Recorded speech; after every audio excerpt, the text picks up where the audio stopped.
Now that the 2021 iPad Pro has been announced and available for pre-order, or by the time you're watching this, you can just walk in and buy. Is it the best time to get the last generation 2020 iPad Pro instead of this, as you will get a lot of discount because of the release of a newer model? This is true for most of the electric gadget, as there is no significant difference between this and next generation. Plus, you might get a good deal from its retailer, but want to get rid of the old stock before stocking out the new stock. But this concept is not especially true for this generation of iPad. Hear me out. You see, to apply this concept of getting a 1 to 2 generation older device with the release of a newer product, the difference between 2 generations must be minimum and there's no significant difference.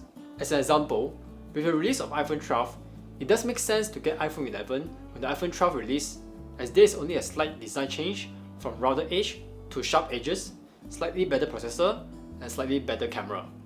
And that's it. So, by getting 1 or 2 generation older device, actually, you don't lose so much. And at the same time, save some of your hard-earned money.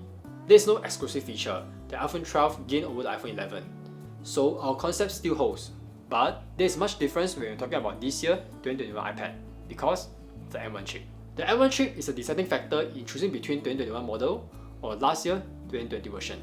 But I will argue the M1 chip alone will tip you over to a 2021 camp. And here's why. First off, is the performance. Similar to 2020 brothers, this M1 chip is essentially an ARM-based chip, but the performance it gained compared to the A12Z version in 2020 is significant. According to Apple's Spring Loaded event presentation, it gained up to 50% in CPU speed and 40% faster GPU.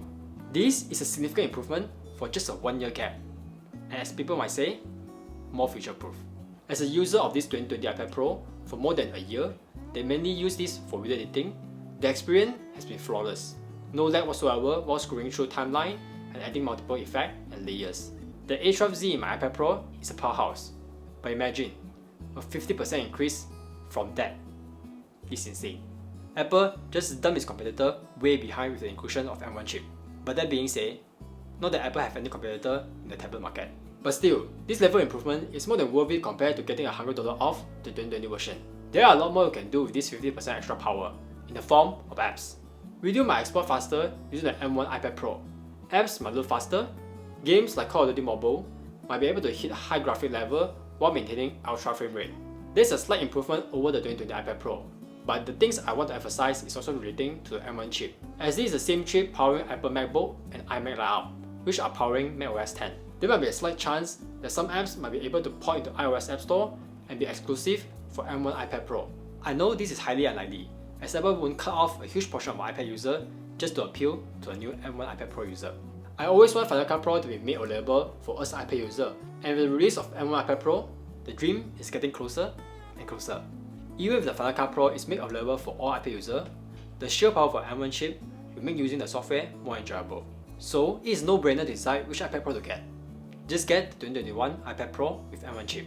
Even better, if you decided to get a 12.9-inch version, as it does include the mini LED display. There are 2 breakthroughs in 1 generation iPad Pro, which in the form of processor and screen. So tell me, which iPad Pro will you choose? Leave a comment down below, and thanks for watching. Ciao!